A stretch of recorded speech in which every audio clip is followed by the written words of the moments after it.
ठरलं तर मग मालिकेच्या आजच्या भागामध्ये किचनमध्ये काम करत असताना सायलीचे लक्ष फक्त हे अर्जुनकडे असते. तेवढ्यात अर्जुन तिथे येतो आणि दरवाजात आलेल्या अर्जुनला बघताच इकडे सायली म्हणते की हे आले. तर कल्पना आणि विमल या सायलीकडेच बघत असतात. तेव्हा सायली म्हणते की मी आले आणि पळतच अर्जुनकडे येते आणि म्हणते की अर्जुन सर तुम्ही आले, काय झालं आश्रमात? तन्वी सगळं काही खरं बोलली ना, असे म्हणत आता सायली ही अर्जुनला बोलतच असते.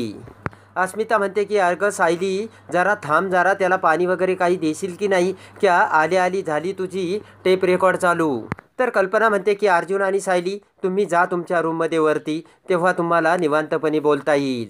तर अर्जुन सायलीवर निघून जातात. तेव्हा कल्पना म्हणते की अस्मिता कधीतरी तरी तू समजून घेत जा ना गं. इकडे बेडरूममध्ये येतात सायली अर्जुनला म्हणते की सांगा ना सर, तुम्ही सकाळी पहिल्यांदाच तिकडे गेले त्यानंतर काय काय झालं ते? सायली म्हणते मला तर खूप टेन्शन आलं होतं, प्रिया खरं बोलती की नाही याचाच मी विचार आणि काळजी करत होते. अर्जुन कपडे काढत असतो आणि सायली अर्जुनचे कपडे कपाटात ठेवत फक्त बोलतच असते. सायली म्हणते की अर्जुन सर मला तर सकाळपासून करमतच नव्हतं आणि काय झालं ते सांगा ना. तर सायली म्हणते की सर माझी काय अवस्था होती ती तुम्हाला दिसत नाही का? तेव्हा अर्जुन म्हणतो की दिसतंय ना, म्हणून तर तुमचं एक्साइटमेंट बाहेर पडण्यासाठी मी वाट बघतोय. त्यानंतर अर्जुन हा सायलीला कॉटवर बसवतो आणि घडलेली सर्व हकीकत सांगू लागतो. इकडे नागराज ह्या तन्वीला म्हणतो की तन्वी तू नक्कीच त्या आश्रमामध्ये काहीतरी वेगळं बोललीच असेल, मला याची पक्की खात्री आहे. नागराज म्हणतो की तो अर्जुन ना तुझी एक एक चूक लक्षात आणून तो तुला सोडणार नाही. तेव्हा राकेश म्हणतो की पप्पा असं काहीच झालं नाही, मी होतो ना तिथे. तेव्हा नागराज राकेशकडे येत म्हणतो की तू वकिलाचा बादशाह आहेस का? तन्वी म्हणते की तिथे मी काहीही गडबड होऊ दिली नाही, पण काका तुमचंही बरोबर आहे, अर्जुन तिथे फक्त तसं भासवत असेल की त्याच्या हाताला काहीच लागलं नाही म्हणून. नागराज म्हणतो त्या अर्जुनला जरी काही कळलं ना तर तो कुणाला सांगणार नाही, डायरेक्ट कोर्टात जाऊन तो बॉम्ब टाकील. आता अर्जुन ना त्या बॉम्बच्या वायरी जोडत असतील. तर अर्जुन म्हणतो की ज्या वेळेस तन्वी आश्रमात आली होती ना मिस सायली, त्यावेळेस ती थोडीशी गडबडली होती, पण नंतर तिने एक्सपर्ट पद्धतीने उत्तरे दिली आणि ती खोटं बोलण्यात एक्सपर्टच आहे. सायली म्हणते की त्या वॉल पिचच्या बाबतीत ती अडकली होती ना. अर्जुन म्हणतो की सुरुवातीला अडकली होती पण नंतर खोटं बोलून तिने ती निभावून नेलं. अर्जुन म्हणतो की तन्वी खोटं बोलती ना, यासाठी आता आपल्याला पुरावे लागतील. सायली म्हणते की मग त्यासाठी काय करावं लागेल? अर्जुन म्हणतो की आता तन्वी खोटं बोलते हे सिद्ध करण्यासाठी काहीतरी नवीन करावं लागेल. सायली म्हणते की म्हणजे तोपर्यंत मधुभाऊला जेलमध्येच राहावं लागणार की काय? तेव्हा अर्जुन म्हणतो की हवं तर तसं समजा. तर सायली म्हणते की हे किती दिवस चालणार आहे सर? अर्जुन म्हणतो की मिस सायली मी तुम्हाला अगोदरच सांगितलं होतं या कामात वेळ जातो. तर तेवढ्यात अर्जुन हा सायलीवर ओरडू लागतो. तर कल्पना तिथे येते आणि अर्जुनला म्हणते की तुझा आवाज एवढा काय चढलाय, तुम्ही दोघं भांडतात की काय? तर अर्जुन म्हणतो की नाही मम्मा आम्ही असंच बोलत होतो. कल्पना अर्जुनला म्हणते की सायलीला अजिबात त्रास द्यायचा नाही बरं का अर्जुन. तर अर्जुन म्हणतो की नाही. तर कल्पना म्हणते की उद्या ती तुझ्यासाठी हरतालिकेचा उपवास करणार आहे. तर कल्पना म्हणते की सायली आपण उद्या सकाळी सर्वजण लवकर उठूयात आणि पूजेची तयारी करूयात बरं का. कल्पना म्हणते की बरं तुमचं आवरलं की तुम्ही लवकर खाली जेवायला या. तेव्हा सायली म्हणते की आई मला भूक नाहीये. कल्पना म्हणते की अगं सायली न जेवून कसं चालणार, थोडं उशिरा जेव, मी विमलला सांगते. तर लगेचच कल्पना निघून जाते. तेव्हा अर्जुन म्हणतो की चला आपण खाली जेवूयात.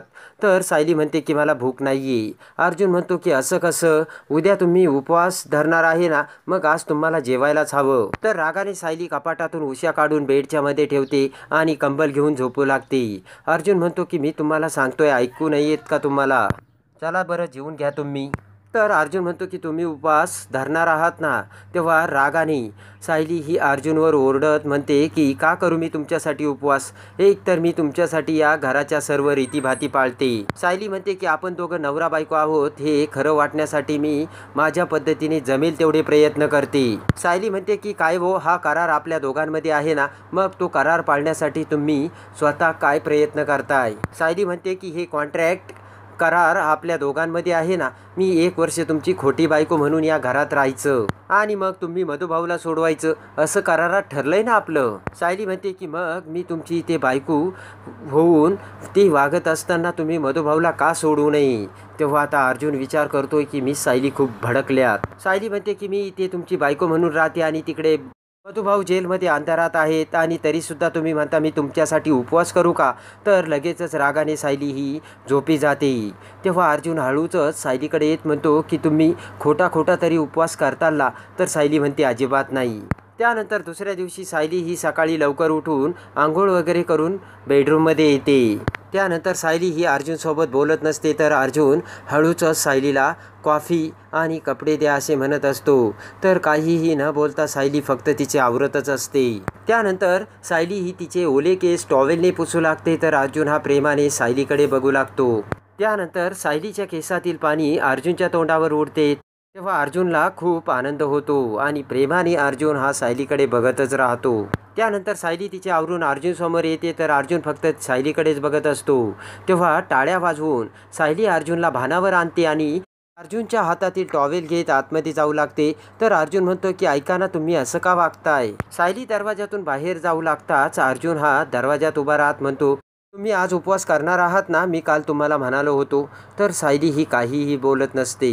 अर्जुन म्हणतो की नाही तर मम्मा आणि पूर्ण आजीला डाऊट येईल. तर इकडे किल्लेदारांच्या घरी सुद्धा सर्वजण नाश्ता करत असतात. तेवढ्यात तन्वी गुड मॉर्निंग करत तिथे येते. तर सुमन म्हणते तू सुद्धा तन्वी नाश्ता करून घे. तर सुमन म्हणते की अगं तन्वी, आज माझा हरतालिकेचा उपवास आहे. तेव्हा तन्वी म्हणते की आज हरतालिका आहे का? आणि तन्वी विचार करते की अर्जुनला मिळवण्यासाठी आता मी सुद्धा हरतालिकेचा उपवास धरणार. तर लगेचच पोहे दिलेली प्लेट तन्वी ही सुमनला मागं देते आणि म्हणते नको मला. रविराज म्हणतो की मला वाटलंच तू उपवास करणार आहे ना, आणि त्या अर्जुन सुभेदारासाठी. अजिबात नाही तन्वी, तू उपवास करायचा नाही असे आता रविराज तन्वीला म्हणतो. राकेश म्हणतो की तन्वी, तुला हे उपवास वगैरे काही झेपणार नाही बरं का, आणि त्या अर्जुनसाठी कशाला उपवास धरतेस तू? तर तन्वी म्हणते की बाबा, मी हा उपवास अर्जुनसाठी नाही आहे करत. असं म्हणतात की हा उपवास कुमारिकेने केलेने त्यांना चांगला नवराही मिळतो. तर सुमन म्हणते तन्वी अगदी बरोबर बोलते भाऊजी. तन्वी म्हणते त्यासाठीच मी प्रयत्न करते. आणि बाबा, तुम्हीच नेहमी म्हणता ना मी माझ्या आयुष्यात आता पुढं जायला हवं, तेव्हा मी चांगला नवरा मिळवण्यासाठी हा उपवास धरण्याचं ठरवलं आहे. तर रविराज म्हणतो ठीक आहे, मग तू उपवास धरणार आहे ना, धर मग उपवास, तुला चांगला नवरा मिळेल. आणि रविराज तेथून निघून जातो.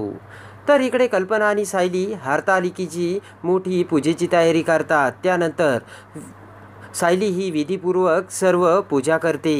इकडे विमल सायलीची ती पूजा बघून कल्पनाला म्हणते की सायलीताई नेहमीच दुसऱ्यासाठी चांगली प्रार्थना करतात. कोणी आजारी असलं तरी त्यांच्यासाठी प्रार्थना करतात आणि त्यासाठी सायलीची पूजा ही फळते. कल्पना म्हणते की हो, मला कोणीतरी सांगितलं आणि ते गुरुजी आहेत ना, ते सुद्धा आश्रमातील कोणीतरी मुलगी आहे तिचंच कौतुक करत होते. इकडे भूक लागल्यामुळे अस्मिता अस्वस्थ होते. तेवढ्यात कल्पना म्हणते की विमल, पूजेचं ताट तयार आहे ना, जा बरं घेऊन ये. तर अस्मिता म्हणते थांब मम्मा, मी आणते. आणि अस्मिता पूजेचं ताट आणायला जाते. तर आता इकडे कल्पना आणि विमल एका बाजूला येतात. तर अर्जुनसुद्धा कामाला जाऊ लागतो. तेवढ्यात विमल कल्पनाला म्हणते की तुम्हाला माहीत आहे का, सायलीताई आज अर्जुन दादासाठी कडक उपवास करणार आहे. तेव्हा कल्पना म्हणते काय बोलतेस? तर ते ऐकून अर्जुन म्हणतो की सायली अर्जुनसाठी एवढा कडक उपवास करतात, तर मला सुद्धा त्यांच्यासाठी उपवास धरायलाच हवा.